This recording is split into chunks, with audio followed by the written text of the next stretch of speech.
یتیم کی آمد پر اللہ نے کائنات کو بیدار کیا ہے، اور ایسی یتیمی ہے کہ 10 عورتیں آئیں قبیلہ بنی سعد سے بچوں کو دودھ پلانے کے لیے، اور حلیمہ کی قسمت اچھی تھی، اس کی گدھی کمزور تھی تو اس کی رفتار سست تھی، وہ پیچھے رہ گئی، 9 عورتیں پہلے پہنچ گئیں۔ ہر عورت نے یتیم کا پوچھا، یتیم ہے؟ نہیں، سانو پیسہ کتنے ملے گا؟ اگلا بچہ لے لیا۔ دوسری آئی، یتیم ہے؟ نہیں، مجھے پیسے کون دے گا؟ اگلا بچہ لے لیا۔ یتیم ہے؟ مجھے پیسے کون دے گا؟ اگلا بچہ لے لیا۔ اس دن 10 بچے پیدا ہوئے تھے، اور ایک روایت میں آتا ہے جس دن اللہ کے نبی پیدا ہوئے اس پورے سال میں پوری دنیا میں، چاہے وہ ہند تھا یا سندھ تھا، اللہ نے ہر عورت کو بیٹا دیا۔ اس پورے سال میں ہر عورت کو اللہ تعالیٰ نے بیٹا عطا فرمایا۔ تو جب سعدیہ آئیں حلیمہ، تو بچے تو سارے جا چکے تھے، تو انہوں نے بھی انکار کر دیا، نہیں میں تو نہیں لڑوں، میں نے پیسے کون دے گا؟ تو جب وہ سارا مکہ پھر گئیں تو بچہ ہی کوئی نہیں، تو ان کے خامن تھے ابو کبشہ، کہنے لگے حلیمہ خالی گود کیا جانا، یتیم کو لے لے چلو، ہمیں اللہ اجر ہی دے گا۔ تو یہ دوبارہ آئیں اور کہا کہ اچھا بی بی آپ مجھے اپنا بیٹا دے دو۔ تو حضرت آمنہ علیہ السلام نے فرمایا یہ بڑے بختوں والا بچہ ہے، تم دیکھو گے اس کے اثرات دیکھو گی۔ تو قحط کا زمانہ تھا، چھاتیوں میں دودھ کا ایک قطرہ نہیں تھا، اور ایک بیٹا ان کا اور بھی دودھ پیتا تھا۔ جو ہی حضرت حلیمہ نے گود میں لیا تو دونوں چھاتیاں دودھ سے بھر گئیں۔ تو وہ بڑی حیران ہوئی، یہ کیا ہوا؟ تو انہوں نے آپ کو دودھ پلایا ایک طرف سے، جب دوسری طرف سے پلانے لگیں تو آپ نے منہ بند کر لیا کہ یہ میرے دوسرے بھائی کا حصہ ہے، میں نہیں پیوں گا۔ اس طرح اللہ کی ہدایت چل رہی تھی اس معصوم بچے کے ساتھ۔ اب رات ہو گئی تھی تو حضرت حلیمہ نے کہا اونٹنی سے کوئی دودھ ہی نکال کے لا، بھوک سے برا حال۔ وہ کہنے لگے بیمار اونٹنی ہڈیاں تے چمڑا دودھ کتوں آئے گا؟ کہ چلو شاید کوئی قطرہ 2 قطرہ ہی نکل آئے، جا تو صحیح۔ تو وہ برتن لے کر گئے، تو اندھیرا تھا، تو انہوں نے جب وہ تھنوں کو ہاتھ لگایا تو دودھ سے بھر کے نیچے آ چکے تھے ایسے، تو انہوں نے دودھ نکالتے گئے، وہ سارا برتن بھر گیا۔ اونٹنی کا تو تھوڑا سا دودھ ہوتا ہے، وہ سارا برتن بھر گیا۔ جب وہ لے کر آئے تو حضرت حلیمہ کہنے لگی یہ کہاں سے آ گیا؟ کیسی اونٹنی سے آ گیا؟ پھر یہ اس بچے کی برکت۔ جب صبح ہوئی اور حضرت حلیمہ نے آپ کو گود میں لیا اور اپنی گدھی پر بیٹھی، گدھے بھی میرے نبی کو جانتے تھے اور آج ہم نہیں جانتے امت ہو، تو اس نے ایک دم سے جھٹکا لیا اور اپنا منہ قبلے کی طرف کر کے اور ایسے سجدہ کیا اللہ کی بات، پھر سر اٹھایا، پھر ایسے اس نے سجدہ کیا، پھر سر اٹھایا، پھر ایسے سجدہ کیا۔ 3 دفعہ اس نے سجدہ کیا شکرانے میں کہ آج میری کمر پر 2 جہان کے سردار تشریف فرما ہے۔ اور جب سفر شروع کیا تو ان کی قبیلے کی عورتیں 24 گھنٹے پہلے جا چکی تھیں، لیکن اونٹنی اور گدھی میں ایسی رفتار آئی کہ وہ 24 گھنٹے کا سفر طے کر کے ان سے آگے نکلنے لگیں۔ تو وہ حیران ہو کر کہنے لگیں حلیمہ تیری سواری بدل گئی ہے، کیا ہوا ہے؟ تو انہوں نے فرمایا نہیں، میرا سوار بدل گیا ہے، ان لہذا الصبی لشأن، یہ میرا سوار بدل گیا ہے، یہ پیدائش سے۔ اور جب آپ وہاں تھوڑے سے بڑے ہوئے اور بکریوں کے ساتھ جانا شروع کیا تو جبریل آئے اور انہوں نے آ کر آپ کو چٹان پہ لٹایا، آپ کا سینہ چاک کیا اور دل نکالا اور اس کو صاف کیا، اور پھر وہاں فٹ کر کے وہ چلے گئے۔ تو ان کے جو بھائی تھے وہ دوڑے گئے کہ میرے قریشی بھائی کو کسی نے قتل کر دیا۔ جب وہ واپس آئے تو دیکھا آپ تو ٹھیک ٹھاک بیٹھے تھے لیکن گھبرائے ہوئے تھے۔ اتنے بچپن سے آپ کی طہارت کا اللہ نے نظام چلایا۔ ایک مرتبہ آپ بکریاں چرا رہے تھے، یہودی گزرے تو وہ کہنے لگے یہ بچہ کون ہے؟ تو حلیمہ کے خامن ابو کبشہ نے کہا میرا بیٹا ہے۔ کہنے لگے اگر تم کہتے نا کہ اس کا باپ مر چکا ہے تو ہم اسے یہیں قتل کر دیتے، یہ آنے والے وقت کا نبی ہے۔ 12 سال کی عمر میں حضرت ابو طالب آپ کو لے کر تجارت کے لیے گئے تو زرقہ ایک جگہ ہے، میں وہاں گیا ہوں، وہاں ایک راہب تھا بحیرہ۔ جب وہ اس نے قافلے کو دیکھا تو کہنے لگا تمہارا سردار کون ہے؟ ان کا یہ ہے۔ کہا آپ کی کل دعوت ہے۔ انہوں نے کہا پہلے تو تم نے کبھی ہمیں پانی بھی نہیں پوچھا، تو آج دعوت کیوں ہے؟ کہا یہ کل بتاؤں گا۔ اگلے دن اس نے کھانے کا انتظام کیا اور سارے مکے کا قافلہ ایک درخت کی چھاؤں میں بیٹھ گیا۔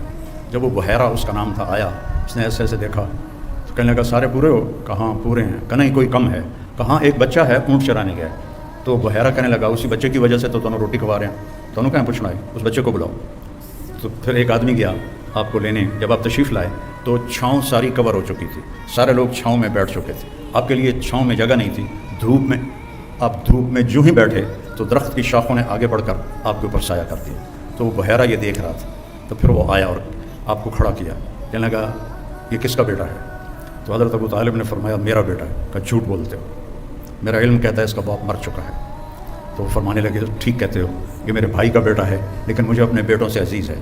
پھر اس نے آپ کی کمر سے کپڑا ہٹایا تو مہر نبوت تھی، تو وہ کہنے لگا اس کو یہیں سے واپس لے جاؤ، یہ آنے والے وقت کا نبی ہے، اگر یہودیوں نے دیکھ لیا تو اسے قتل کر دیں گے۔ تو ابو طالب نے وہیں اپنا سامان بیچا، شام بھی نہیں گئے اور وہاں سے واپس چلے گئے۔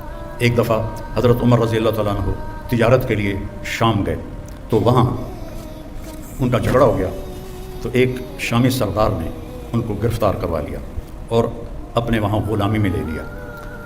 تو حضرت عمر رضی اللہ عنہ 2-4 دن ٹھہرے، پھر موقع پایا اور اس کو مارا ڈنڈا شامی سردار کو، وہ مر گیا۔ تو ان کو پکڑنے لگے تو وہ بھاگے۔ اب یہ بدو آدمی تھے، ان کو وہ شہری پکڑ ہی نہیں پا رہے تھے، تو آگے جب گئے تو ایک پادری کھڑا تھا گرجے کے دروازے پر، اس نے حضرت عمر کو آتے دیکھا تو ان کو دور سے بلایا، ان کو اندر لے لیا، دروازہ بند کر کے کھڑا ہو گیا۔ پیچھے سے مجمع آیا، جی آپ نے کوئی بدو تو نہیں دیکھا یہاں؟ کہا کوئی نہیں ہے، چلو بھاگ جاؤ۔ چلے گئے، وہ اندر آیا، کہنے لگا کون ہو؟ کہا میں عرب ہوں۔ کہاں سے آئے ہو؟ کہا میں مکہ سے آیا ہوں۔ کہنے لگا تمہارے شہر میں کسی نے نبی ہونے کا دعویٰ کیا ہے؟ ان کا نہیں۔ کہا ان قریب تمہارے شہر میں ایک نبی ہونے کا دعویٰ کرے گا، وہ آخری نبی ہوگا اور تیرے مقدر میں اس کا ساتھی بننا لکھا ہوا ہے، اور تیرے مقدر میں اس ملک کو فتح کرنا لکھا ہوا ہے۔ تو مجھے یہاں تحریر لکھ دے کہ جب تیری فوجیں میرے ملک کو فتح کریں گی تو میرے گرجے کو نہیں گرائیں گی۔ حضرت عمر کہنے لگے حضور میری غربت کا مذاق نہ اڑاؤ، میں تو اتنے مزدوری کرنا آیا روٹی واسطے، تجھے میں نے بادشاہ بنا رہے ہو۔ وہ کہنے لگا تو تجھے کیا فرق پڑتا ہے، تو لکھ دے، چاہے میں جھوٹی کہہ رہا ہوں تو لکھ دے۔ تو حضرت عمر نے لکھ دیا کہ جب میری فوجیں آئیں تو اس کے گرجے اور اس کو کچھ نہ کہا جائے، اور حضرت عمر لکھنا جانتے تو سائن کر دیا۔ پھر جب حضرت عمر کے زمانے میں ملک شام پر لشکر کشی ہو رہی تھی تو پھر آپ نے وہ خط حضرت ابو عبیدہ کو دیا کہ اس راہب کی آپ نے حفاظت کرنی ہے۔ اتنا پہلے آپ کی آمد کی نشانیاں ظاہر ہونا شروع ہو چکی تھیں۔ آپ درخت کے پاس سے گزرتے تھے، درخت کہتا تھا السلام علیکہ یا رسول اللہ۔ آپ پتھر کے پاس سے گزرتے تھے، پتھر کہتا تھا السلام علیکہ یا رسول اللہ۔ آپ مدینے میں تشریف فرما تھے، ایک بدو گزرا، آپ نے گو دیکھی ہے؟ آپ میں سے کسی نے گو دیکھی؟ اچھا بی بی دیکھی ہے، تجھے نہیں دیکھی ہے؟ اچھا، تو وہ جو صحرائی گو ہوتی ہے وہ بہت بڑی ہوتی ہے، عرب وہ کھاتے تھے، اسلام سے پہلے کھاتے تھے۔ تو اس نے وہ گوہ کا شکار کیا ہوا تھا اور اس کو رسی سے باندھا ہوا تھا تو اس کی دم کے ساتھ، اور یوں اونٹ پہ لٹکا کے جا رہا تھا۔ راستے میں آپ کی محفل دیکھی، کہنے لگا یہ کون ہے؟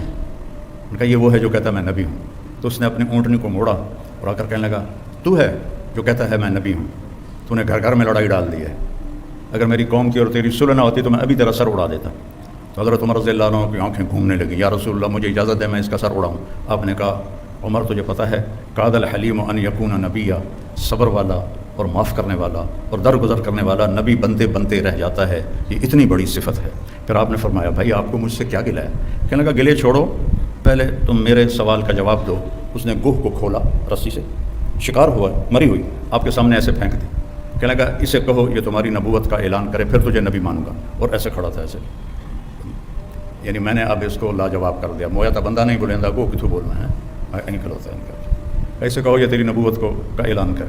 تو آپ نے اس کو ایسے دیکھا، کہا یا رب گوہ کو کہتے، تو اس نے ایسے آنکھیں کھولی تو اس کی گردن تو ہوتی نہیں ہے، تو اس نے اپنے اگلے ہاتھ یوں اوپر کیے اور اپنا سینہ اٹھا کر کہا لبیک و سعدیک یا زین من وافا یوم القیامہ، سبحان اللہ، لبیک یا رسول اللہ، میں حاضر یا رسول اللہ۔ اور اس نے آپ کو ایک ٹائٹل دیا، ایک لقب دیا۔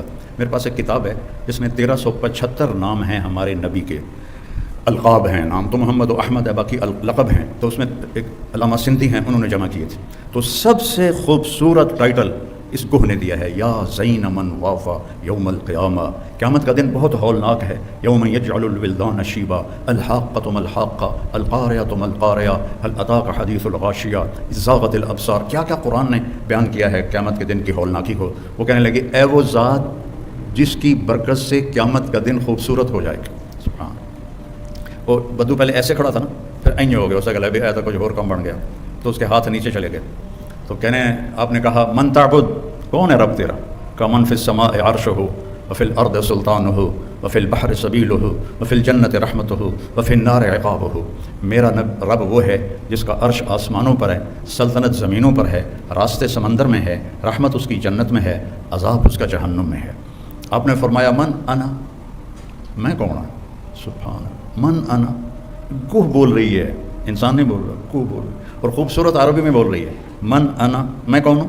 وہ کہنے لگی انت رسول رب العالمین، آپ رب العالمین کے رسول ہیں۔ اور اس نے یہیں بس نہیں کی، اس کو اگلے مسئلے کا بھی پتہ تھا کہ ایسا بھی ہوگا، وخاتم النبیین، اور آپ آخری نبی ہیں، آپ کے بعد کوئی نبی نہیں آئے گا، جو بھی آئے گا وہ جھوٹا ہوگا، وہ دجال ہوگا۔ وخاتم النبیین قد افلح من صدقک، جو آپ کی پیروی کرے گا وہ کامیاب، وقد خاب من کذبک، اور جو آپ کے راستے سے ہٹے گا وہ ہلاک و برباد۔ تو آپ نے فرمایا دس بھائی ہن کی صلاح ہے؟ کہنے لگے گو کلمہ پڑھ گئے، ہوں میں کیوں نہ پڑھا؟ پھر اس نے بھی کلمہ پڑھا اور وہ ایمان لایا۔